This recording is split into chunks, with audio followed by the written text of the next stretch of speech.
Θεοφιλέστατε, σεβαστοί πατέρες και αγαπητοί εν Χριστώ αδελφοί, Χριστός Ανέστη.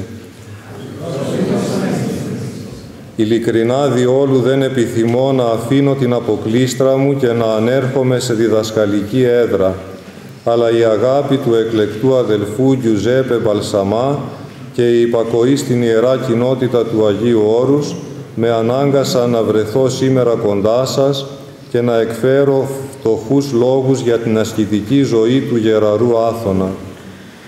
Eminenza dei venerati padri e cari fratelli e sorelle in Cristo, Cristo risorto. In verità non nutrivo il desiderio di lasciare la mia clausura e di salire in cattedra, ma l'amore per l'eletto fratello Giuseppe Balsamà e l'obbedienza alla Santa Comunità del Monte Athos mi hanno convinto a essere oggi con voi e a pronunciare utili parole sulla vita ascetica del Santo Monte Athos. Θα έλεγε κανείς πως η περίοδος που διανύουμε, η Πασχαλινή, η κάπως πιο χαλαρή στα πνευματικά, δεν είναι κατάλληλη για να ομιλούμε περί ασκητικής ζωής. Θα αντιτάξω πως η άσκηση, η τήρηση των θείων εντολών, η οικείωση των αρετών είναι γνωρίσματα της νέας ζωής του καινούριου ανθρώπου, του εν κενότη της ζωής περιπατούντος, της ζωής που εγγενιάστηκε με την Ανάσταση του Χριστού και την οποία προσπαθεί να βιώνει καθημερινά ο αγωνιστής μοναχός. Qualcuno potrebbe pensare che il periodo in cui ci troviamo, il periodo pasquale, la stagione spirituale un po' più rilassata, non sia il momento giusto per parlare di vita ascetica. Ribatterò che l'ascesi, l'osservanza dei comandamenti divini, l'assimilazione delle virtù sono caratteristiche della vita nuova dell'uomo nuovo, di colui che cammina in novità di vita, quella vita che è stata inaugurata con la risurrezione di Cristo e che il monaco in lotta cerca di sperimentare quotidianamente. Η άσκηση είναι ένα στοιχείο αναπόσπαστα συνδεδεμένο όχι μόνο με την μοναχική ζωή, όχι μόνο με την χριστιανική ζωή, αλλά και με αυτήν την ανθρώπινη φύση. Η πρώτη εντολή που έδωσε ο Θεός στον άνθρωπο μόλις τον έπλασε και τον τοποθέτησε στον Παράδεισο ήταν η νηστεία. Στη Παλαιά Διαθήκη πάμπολα τα παραδείγματα ασκητικού βίου, ιδιαιτέρως τους προφήτες, με αποκορύφωμα τον πρόδρομο Ιωάννη. L'ascesi è un elemento indissolubilmente legato non solo alla vita monastica, non solo alla vita cristiana, ma anche alla stessa natura umana. Il primo comandamento che Dio diede all'uomo, appena lo creò e lo prese in paradiso, fu il digiuno. Nell'Antico Testamento sono numerosi gli esempi di vita ascetica, soprattutto nei profeti che culminano nel precursore Giovanni. Ο ίδιος ο Χριστός στην επιγής πορεία του ενίστευσεν ημέρας τεσσαράκοντα, ουκ είχε που την κεφαλήν κλείνει και είναι υποχωρώνεντες ερήμης και προσευχόμενος. Και το σώμα του Χριστού, η Εκκλησία, πορεύθηκε με τον κανόνα «δώσε αίμα για να λάβεις πνεύμα». Cristo stesso, nel suo cammino terreno, digiunò 40 giorni, non aveva dove posare il capo e si ritirava nei deserti a pregare. E il corpo di Cristo, la Chiesa, ha camminato secondo la regola, dà il sangue perché tu possa ricevere lo Spirito. Έτσι όταν σταμάτησαν οι διωγμοί και τα μαρτύρια του αίματος, άνθησε η αναχωρητική και μοναχική ζωή με το μαρτύριο της συνειδήσεως, την άσκηση, καταρχάς στην Αίγυπτο και την Παλαιστίνη και από εκεί σε ολόκληρο τον χριστιανικό κόσμο. Così, quando cessarono le persecuzioni e i martiri di sangue, fiorirono il ritiro e la vita monastica, con il martirio della coscienza, l'ascesi, prima in Egitto e in Palestina, e da lì in tutto il mondo cristiano. Το Άγιον Όρος αποτελεί το πιο γνωστό και ζωντανό εν απομείναν μοναστικό κέντρο στον Ορθόδοξο κόσμο, με υπερχιλιόχρονη ζωή και παράδοση. Και στις απαρχές της ζωής του, με τους μεμονωμένους ασκητές και αναχωρητές και τα μικρά μονίδρια, και αργότερα με την δημιουργία των οργανωμένων κοινοβίων, δεν έπαυσε να βαδίζει στα ίχνη των ασκητικών κανόνων που χάραξαν οι μεγάλοι πατέρες της Εκκλησίας. Il Monte Athos è il centro monastico più conosciuto e più vivo del mondo ortodosso, con oltre 1000 anni di vita e di tradizione. E all'inizio della sua vita, con i suoi singoli asceti ed eremiti e le piccole comunità monastiche, e poi con la creazione di cenobi organizzati, non ha mancato di seguire le regole ascetiche stabilite dai grandi padri della Chiesa. Η ασκητική πρακτική αποτελεί τον πυρήνα της πνευματικής ζωής των μοναχών του Αγίου Όρους. Η άσκηση ως κεντρικός άξονας του αθωνικού μοναχισμού δεν είναι μια απλή σωματική ή ηθική γυμνασία, αλλά μια πορεία μεταμορφώσεως του ανθρώπου, μια μυστηριακή και χαριτωμένη αναγέννηση της ψυχής. La pratica ascetica è il fulcro della vita spirituale dei monaci del Monte Athos. L'ascesi come asse centrale del monachesimo afrodita non è una mera ginnastica fisica o morale, ma un percorso di trasformazione umana, una rigenerazione sacramentale dell'anima con l'aiuto della Divina Grazia. Ο αθωνικός μοναχισμός δεν βλέπει την άσκηση ως αυτοσκοπό. Γι' αυτό δεν έχει καμία σχέση με τον ασκητισμό που απαντάται σε ξένες θρησκευτικές παραδόσεις, όπως τον Βουδισμό, στον Ινδουισμό, στο Ισλάμ και σε άλλα παλαιότερα και νεότερα κινήματα. Ας μην ξεχνάμε άλλωστε ότι σύμφωνα με το γεροντικό, ο διάβολος είναι ο μεγαλύτερος όλων των ασκητών. Il monachesimo afrodita non considera l'ascesi come un fine in sé e quindi non ha nulla a che vedere con l'ascetismo presente in altre tradizioni religiose, come il buddismo, l'induismo, l'Islam e altri movimenti più antichi e recenti. Non dimentichiamo inoltre che secondo gli Geronticos il diavolo è il più grande degli asceti. Ο αθωνικός μοναχισμός βλέπει την άσκηση ως μέσο θεραπείας της ψυχής. Η θεραπεία αυτή συνίσταται στο να περάσει ο μοναχός από τις 3 βαθμίδες της πνευματικής ζωής, την κάθαρση, τον φωτισμό και την θέωση. Να καθαριστεί ο νους και η καρδιά από τα πάθη, να φωτιστούν από το φως του Χριστού και να ενωθούν με τον Χριστό, μετέχοντας τις θείες του ενέργειες, γινόμενη κοινωνή των χαρισμάτων του Αγίου Πνεύματος. Il monachesimo afrodita considera l'ascetismo come un mezzo per guarire l'anima.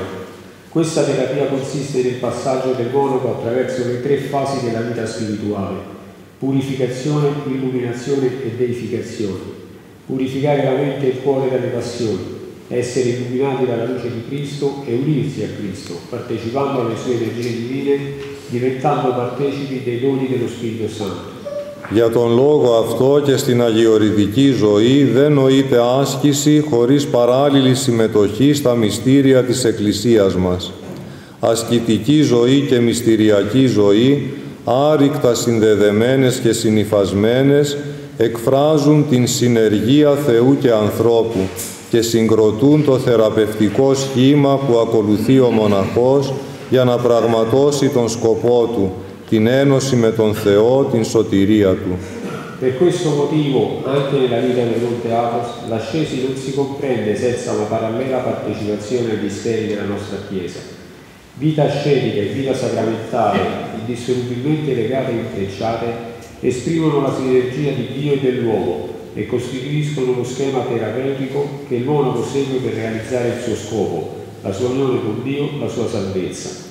2 είναι τα βασικά και θεμελιώδη γνωρίσματα της ασκητικής πρακτικής του Αγίου Όρους που την διαφοροποιούν από τον στήρο ασκητισμό άλλων θρησκειών. Το πρώτο και βασικότερο, η προς τον Θεόν αγάπη. Ο Θείος Έρωτας, όπως αρέσκονται να τον αποκαλούν οι Αγιορείτες, αποτελεί την κινητήρια δύναμη κάθε ασκητικής μας πρακτικής. Και η ένωση με τον Χριστό, η χριστοποίησή μας αποτελεί το τέλος, τον σκοπό και την κατάληξη της μοναχικής μας πορείας. 2 sono le caratteristiche basilari e fondamentali della pratica ascetica del Monte Athos, che la differenziano dall'ascetismo di altre religioni. La prima e più fondamentale è l'amore per Dio. L'amore divino, come amano chiamarlo gli Afroditi, è la forza motrice di tutta la nostra pratica ascetica. E l'unione con Cristo, la nostra cristificazione, è il fine, lo scopo e la conclusione del nostro cammino monastico. Νηστεύω όχι διότι έτσι πρέπει, όχι διότι κάποια φαγητά θεωρούνται κακά και απόβλητα ή είναι βλαβερά για την υγεία μου, αλλά διότι ο Κύριος έδωσε την εντολή της νηστείας, αλλά και έμπρακτο παράδειγμα αυτής στην επίγεια πορεία Του. Τηρώ τις εντολές Του, όχι επειδή μου το επιβάλλει για να βασανίζομαι, αλλά γιατί έτσι δείχνω έμπρακτα την προς Αυτόν αγάπη μου και έτσι έχω ζωή αιώνια κοντά Του. Εκείνος έχισε τον υδρότα Του και το αίμα Του για την σωτηρία μου. Digiuno non perché devo, non perché certi cibi sono considerati cattivi e da scartare o dannosi per la mia salute, ma perché il Signore ha dato il comandamento del digiuno e ne ha dato anche un esempio pratico nella sua vita terrena. Osservo i Suoi comandamenti non perché mi impone di farlo, ma perché così facendo dimostro concretamente il mio amore per Lui e così ho la vita eterna con Lui. Egli ha versato il suo sudore e il suo sangue per la mia salvezza. Και εγώ εκούσια προσφέρω τον υδρότα και το δάκρυ μου και είμαι έτοιμος να χύσω και το αίμα μου για την αγάπη Του. Η καρδιά που είναι τετρωμένη, πληγωμένη από το βέλος του Θείου έρωτα, δεν υπολογίζει κόπους και στερήσεις για τον αγαπόμενο. Ακόμη και την ζωή της θυσιάζει με ευχαρίστηση γι' Αυτόν. Αυτή είναι μια θεϊκή τρέλα που δεν μπορεί να την καταλάβει ο ανέραστος κόσμος, ο κόσμος που λατρεύει μόνον τον εαυτό του σαν είδωλο και έχει θεοποιήσει κάθε άνεση και καλοπέραση. E io offro volentieri il mio sudore e le mie lacrime e sono pronto a versare il mio sangue per il suo amore. Il cuore lacerato, ferito dalla freccia dell'amore divino, non conta fatiche e privazioni per l'amato. Addirittura sacrifica la sua vita con piacere per Lui. Questa è una follia divina che il mondo senza amore non può comprendere. Il mondo che adora solo se stesso come idolo e ha divinizzato ogni comfort e piacere. Το δεύτερο θεμελιώδες γνώρισμα της Ορθοδόξου ασκήσεως, που συνδέεται ευθέως με την αγάπη προς τον Θεό, είναι η φιλαδελφία, η αγάπη στον αδελφό. Η άσκηση στον άθωνα δεν γίνεται εγωκεντρικά, δεν γίνεται σε αναφορά μόνον με τον εαυτό μας, αλλά γίνεται και χάριν του αδελφού. Άσκηση και ατομισμός είναι έννοιες ασυμβίβαστες μεταξύ τους. La seconda caratteristica fondamentale dell'ascetismo ortodosso, direttamente collegata all'amore per Dio, è la filadelfia, l'amore per il fratello. L'ascesi all'atos non è fatta in modo egocentrico, non viene svolta solo in riferimento a se stessi, ma anche per il bene del fratello. Ascesi e individualismo sono concetti incompatibili. «Είδες τον αδελφό σου, είδες τον Θεό σου», έλεγαν οι παλιοί αγιορείτες, επαναλαμβάνοντας το αρχαίο μοναχικό ρητό και το ζούσαν και το εφήρμοζαν. Αγωνίζονταν με τον τρόπο τους, με την βιωτή τους, να αναπαύσουν τον αδελφό τους, να μην του γίνονται πρόσκομα και εμπόδιο στην σωτηρία του. Hai visto tuo fratello? Hai visto il tuo Dio? Dicevano i vecchi monaci adoriti, ripetendo l'antico detto monastico, e lo vivevano e lo praticavano. Hanno lottato per confortare il fratello, per non diventare un ostacolo e un impedimento alla sua salvezza. Η υπομονή του ενός στον άλλο μέσα στα ευλογημένα κοινόβια, αλλά και στις μικρότερες συνοδείες του Άθωνα, είναι μια σπουδαία άσκηση, ίσως η σημαντικότερη στην σημερινή κοινωνία που προωθεί την πλήρη απομόνωση των ανθρώπων. La pazienza reciproca all'interno dei cenobi benedetti, ma anche nelle più piccole congregazioni dell'Atos, è un grande esercizio di ascesi, forse il più importante nella società di oggi, che promuove il completo isolamento delle persone. «Τι κάνεις, γεροευδόκημε?» ρωτήσαμε κάποτε ένα γέροντα στα βατοπεδινά κελιά. «Υποχωρώ εγώ για να κερδίσω τον αδελφό μου». Αυτό πρέπει να το κρατήσουμε στην καρδιά μας. Υποχωρώ εγώ για να κερδίσω τον αδελφό μου. Cosa stai facendo, anziano Evdokimos? Una volta abbiamo chiesto a un anziano nelle celle di Vatopedi. Cedo io per guadagnare mio fratello. Questo è ciò che dobbiamo tenere nel nostro cuore. Cedo io per guadagnare mio fratello. Η συμβίωση, είτε μέσα στην οικογένεια είτε μέσα στο μοναστήρι, είναι αληθινό μαρτύριο. Άλλες συνήθειες, άλλη ανατροφή έχει ο ένας, άλλο ήθος ο άλλος. Το πρώτο που πρέπει να ξεπεράσουμε είναι οι ιδιαιτερότητες του εαυτού μας, που στην γλώσσα μας την μοναχική λέγονται ιδιορυθμίες. La convivenza sia in famiglia che in monastero è un vero tormento. abitudini diverse, educazione diversa, morale diversa. La prima cosa che dobbiamo superare sono le nostre peculiarità, che nel nostro linguaggio monastico si chiamano idiosincrasie. Πρέπει να ταπεινωνόμαστε, να τρώμε χώμα κάθε ώρα, όπως πολύ παραστατικά το λέει ο λαός, για να συμπορευόμαστε ακόμα και με τα θηρία, να ζούμε με τους άλλους ειρηνικά, όποιοι και να είναι. Αυτό το μαρτύριο και συγχρόνως μυστήριο της συμβίωσης ανθρώπων από διαφόρους τόπους και ποικίλες ανατροφές, το βλέπουμε συχνά και το ζούμε πέρα για πέρα στα αγιορητικά καθιδρύματα. Dobbiamo umiliarci, mangiare terra ogni ora, come dice metaforicamente la gente, per andare d'accordo persino con le bestie, per vivere in pace con gli altri, chiunque essi siano. Questo martirio è allo stesso tempo un mistero della simbiosi tra persone provenienti da luoghi diversi e di diverse educazioni, lo vediamo e lo viviamo spesso nei monasteri del Monte Athos.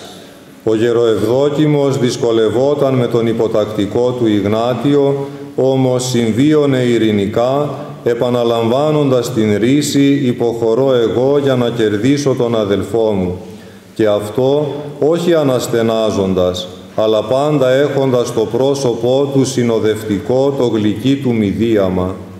L'anziano Evdokimos aveva difficoltà con il suo subordinato Ignazio, ma è sceso a compromessi pacifici, ripetendo il detto «cedo io per guadagnare mio fratello», e questo senza sospirare, ma avendo sempre sul volto il suo dolce sorriso. Αν η υποχώρηση είναι ο πρώτος άξονας της φιλαδελφίας, με προληπτική κυρίως δράση, την κυρίως θεραπευτική δράση αναλαμβάνει ο έτερος άξονας που είναι η συγχώρηση. Η λέξη συγχώρηση προέρχεται από το ρήμα συγχωρώ, που σημαίνει χωρώ μαζί με τον άλλο.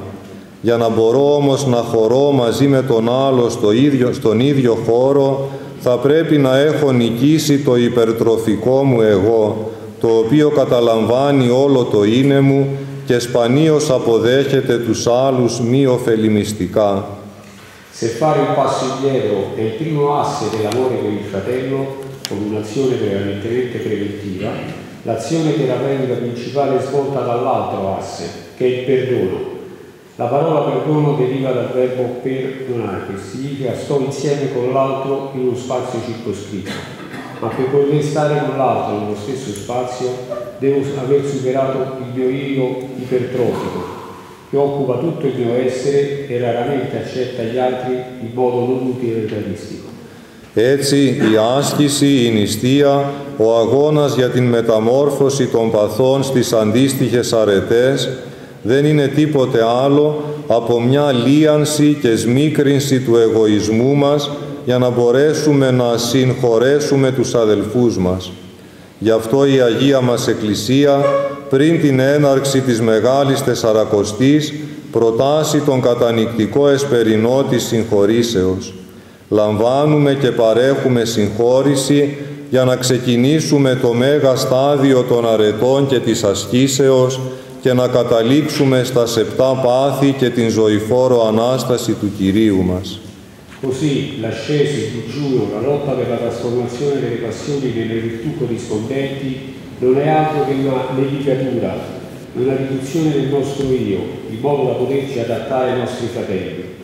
Ecco perché la nostra Santa Chiesa, prima dell'inizio della grande Quaresima, prescrive i vespri solenni del perdono.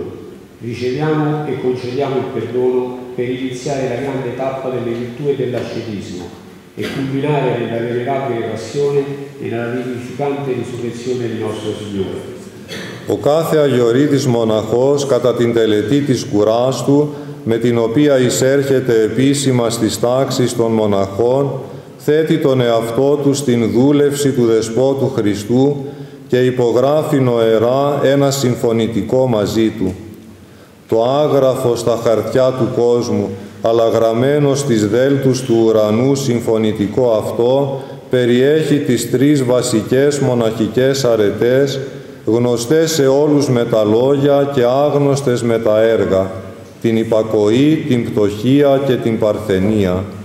Ogni monaco autoita, durante la cerimonia della tonsura, con la quale entra ufficialmente nei ranghi dei monaci, si mette al servizio della volontà di Cristo Signore e sottoscrive spiritualmente un accordo con Lui, non scritto sulle carte del mondo, ma scritto sulle tavole del cielo. Questo accordo contiene le 3 virtù monastiche fondamentali, note a tutti: obbedienza, povertà e castità. Οι υποσχέσεις αυτές που πρέπει ο μοναχός να τις θεωρεί σαν τον καταστατικό χάρτη της ζωής του, δεν του στερούν την προσωπική ελευθερία για να τον οδηγήσουν σε δουλικότητα και εξευτελισμό, όπως του ψιθυρίζει ο κόσμος και ο διάβολος, αλλά του παρέχουν την δυνατότητα να φτάσει στο ύψιστο σημείο της αληθινής ελευθερίας, που είναι η εσωτερική καθαρότητα. Queste promesse, che il monaco deve considerare come lo statuto della sua vita, non lo privano della libertà personale per condurlo alla servitù e all'umiliazione, come gli sussurrano il mondo e il demonio, ma gli offrono l'opportunità di raggiungere il punto più alto della vera libertà, che è la purezza interiore. Και πρώτα με την υπακοή θα νικήσει το εωσφορικό πάθος του εγωισμού και της ψεύτικης καινοδοξίας, που αποτελούν την εσωτερική δουλεία και τυραννική αιχμαλωσία του ανθρώπου, και την επάρατη φιλαυτία που είναι η πηγή και το κέντρο όλων των παθών. Η υπακοή μας ελευθερώνει από τα θελήματα και τις αυθαίρετες ελευθερίες και μας αποκαθιστά στην βασιλική ελευθερία. Με την υπακοή πολεμούμε το προπατορικό αμάρτημα που ήταν ανταρσία και ανυπακοή στον ίδιο τον Θεό. In primo luogo, attraverso l'obbedienza, egli supererà la passione luciferina dell'egoismo e della falsa vanità, che costituiscono la schiavitù interiore e la prigionia tirannica dell'uomo, e l'insaziabile amore di sé, che è la fonte e il centro di tutte le passioni. L'obbedienza ci libera dai desideri delle libertà arbitrarie e ci restituisce la libertà reale. Con l'obbedienza combattiamo il peccato originale, che fu ribellione e disobbedienza a Dio stesso. Χωριστήκαμε από τον Θεό και παραδοθήκαμε στον θάνατο. Με την τέλεια υπακοή και την τέλεια τήρηση των εντολών του Θεού, επιστρέφουμε στον Θεό και αφιερωνόμαστε ολοκληρωτικά σε Αυτόν. Με τον συλλογισμό αυτόν, η άσκηση της υπακοής δεν έχει την έννοια της εξωτερικής πειθαρχίας, που επιβάλλεται πολλές φορές αναγκαστικά, αλλά είναι το αντίδοτο του προπατορικού αμαρτήματος. Γι' αυτό, χωρίς υπακοή, δεν υπάρχει μοναχισμός. Ci siamo separati da Dio e ci siamo consegnati alla morte. Con la perfetta obbedienza e la perfetta osservanza dei comandamenti di Dio, torniamo a Dio e ci dedichiamo completamente a Lui. In questa logica, la pratica dell'obbedienza non ha il significato di disciplina esteriore, spesso imposta con la forza, ma è l'antidoto al peccato originale. Pertanto, senza obbedienza non c'è monachesimo. Αλλά και η ακτιμοσύνη βοηθά τον μοναχό να καταλάβει το «ου και πάρτο μόνο ζήσεται άνθρωπος». Άσβες το πόθο του ανάβει να ομοιωθεί με τον Χριστό, που «ου είχε που την κεφαλήν κλείνει». Η απόταξη των υλικών αγαθών μας βοηθά να αποφεύγουμε τις κατώτερες μέριμνες και να αρκούμαστε στα απολύτως αναγκαία. Μας βοηθά να μειώσουμε τις υλικές απαιτήσεις στο ελάχιστο και έτσι να έχουμε ελεύθερο χρόνο για την αυτογνωσία, την προσευχή, την θεωρία του Θεού. Βασικά ο αγώνας μας είναι να ελευθερωθούμε από την επιθυμία του κατέχειν, γιατί η αγάπη της ιδιοκτησίας εξορίζει την αγάπη και του Θεού και του πλησίον. Αλίμονο στον μοναχό που έχει το κελί του σαν βαρυφορτωμένο καράβι. Ma anche l'indigenza aiuta il monaco a comprendere che non di solo pane vive l'uomo. Nasce in lui il desiderio ardente di essere come Cristo, che non aveva dove posare il capo. Rinunciare ai beni materiali ci aiuta a evitare preoccupazioni di minore importanza e a accontentarci dello stretto necessario. Ci aiuta a ridurre al minimo le esigenze materiali e ad avere quindi tempo libero per la conoscenza di noi stessi, la preghiera e la contemplazione di Dio.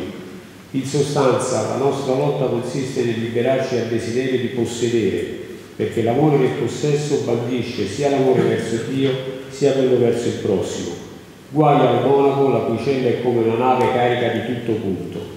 Διακονήσαμε γέροντα μοναχό, ο οποίος μάλιστα είχε διατελέσει και ηγούμενο σε αγιορητική μονή, στο κελί του οποίου δεν βρέθηκε ούτε ροχισμός να τον σαβανώσουμε. Είναι και αυτό ένα μυστήριο του αγιορητικού μοναχισμού.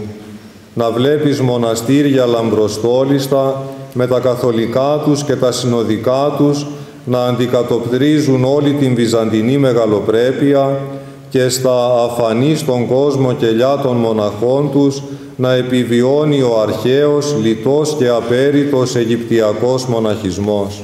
Abbiamo assistito un monaco anziano che era stato addirittura padre del monastero a sua vita, nella cui cella non abbiamo trovato nemmeno un indumento per coprirlo.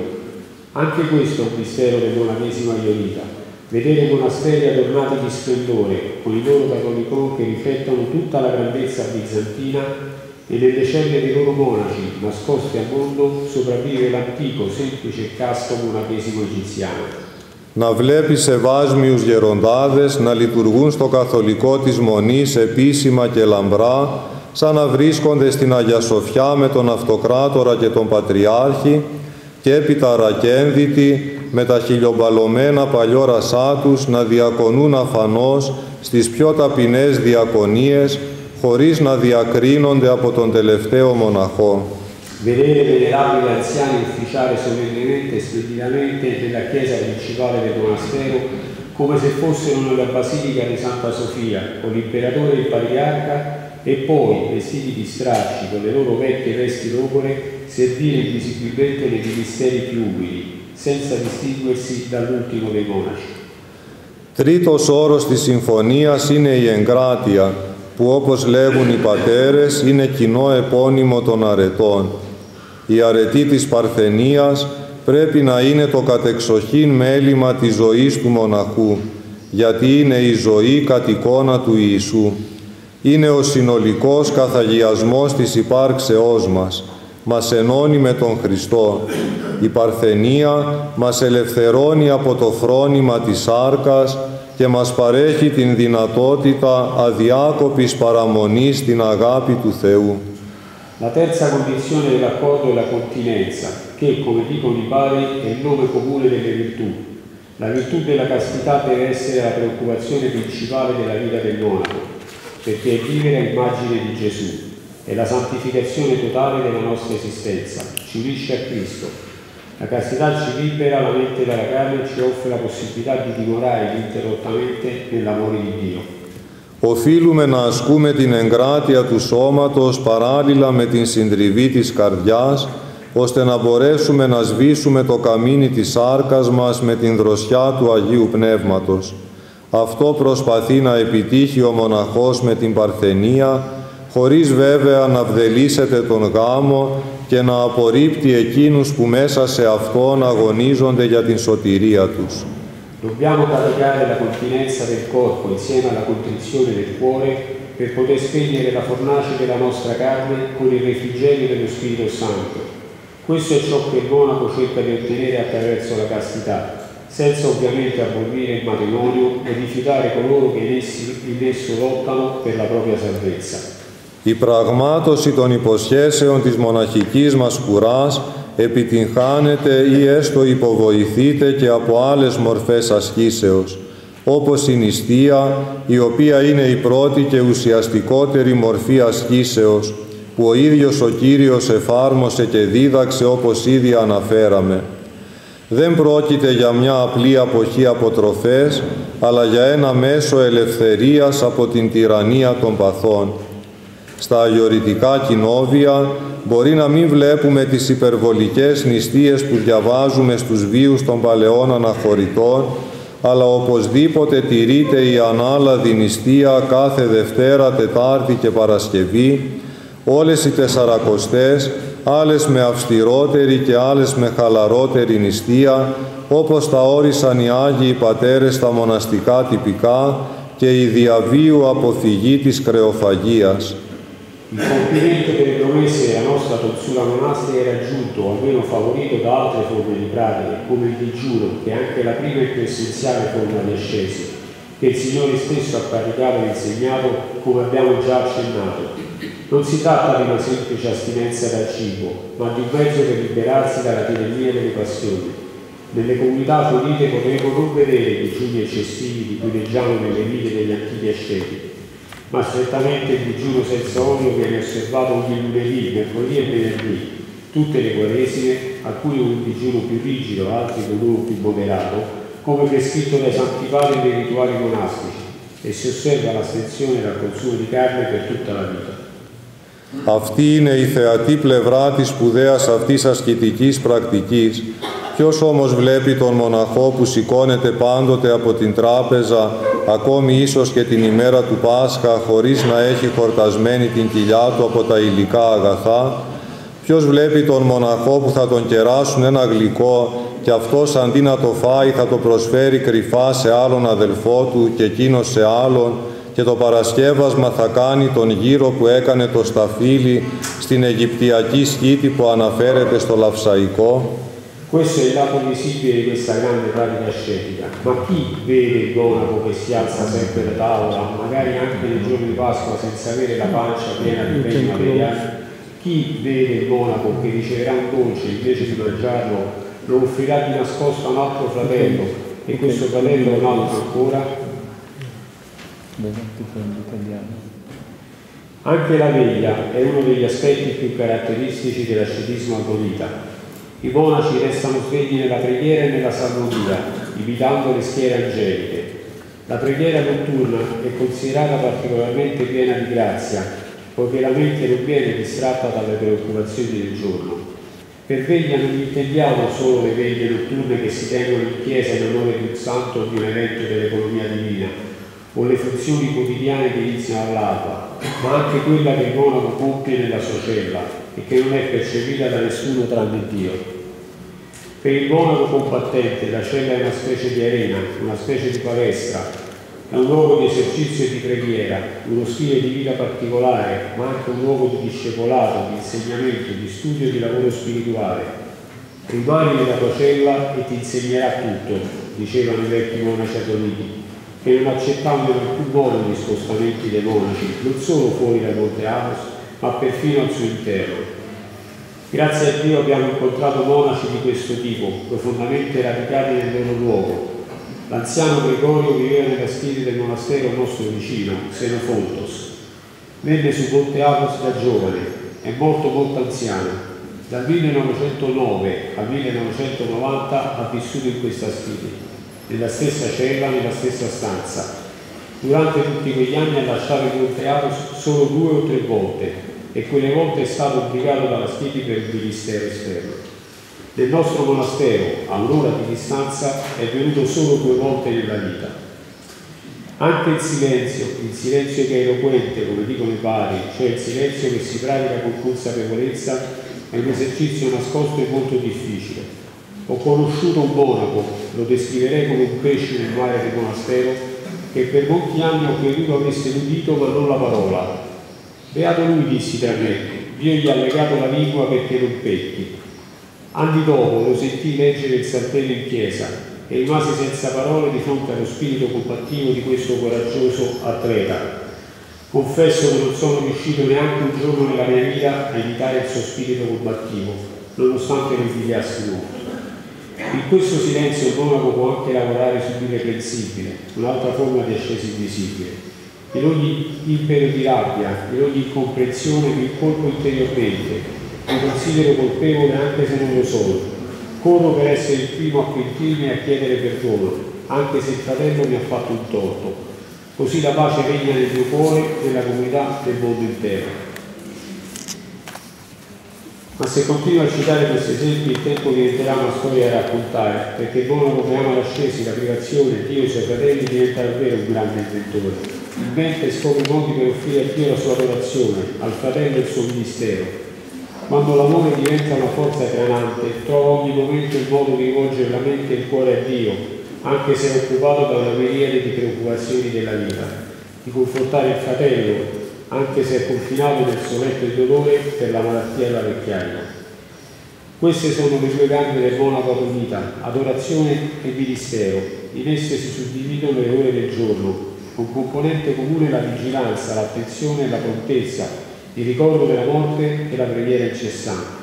Le mani possono accendere candele, dipingere cole, svolgere lavori manuali, scavare i giardini, costruire terrazze, apparecchiare a tavola, lavare gli piatti, eccetera, eccetera, ma la mente è rivolta a Dio con la preghiera mentale. La preghiera è il cuore della vita monastica, è il modo in cui l'uomo entra in comunione con Dio. Naturalmente tutte le pratiche che abbiamo menzionato devono avere come componente comune l'umiltà, questa virtù divina senza la quale tutti i nostri sforzi e le nostre lotte sono vani, perché è solo un sacrificio umile gradito al trono di Dio. Prima di concludere voglio accennare brevemente a una forma moderna di esercizio ascetico, che chiamerò digiuno digitale. È forse la forma di astinenza più importante nel tempo presente, in cui l'uso eccessivo della tecnologia è diventato parte integrante del nostro essere. Non posso considerare eremita un monaco che vive nel deserto, ma nel palmo della sua mano, con il cellulare e internet, ha il mondo intero. Confesso senza riserve che mi inchino davanti ai ragazzi ventenni che, pur essendo immersi fin da piccoli nello schermo, nel cellulare, nel tablet e nel computer, arrivando al monastero abbandonano con vera lotta la loro dipendenza dalla tecnologia e cercano, attraverso l'impegno con la natura e i ministeri, attraverso la lettura dei testi ispirati dai padri della Chiesa e attraverso la partecipazione alla vita di culto del monastero, di riconnettersi con se stessi e con Dio, di attrarre la sua grazia e di diventare i custodi del creato. Fratelli miei, scrive San Giovanni Climaco, luce agli angeli, ma luce a tutti gli uomini. Il modello dei monaci sono gli angeli, sia quelli celesti, che come spiriti liturgici lodano continuamente Dio, sia quelli terreni, ossia i grandi asceti come Sant'Antonio.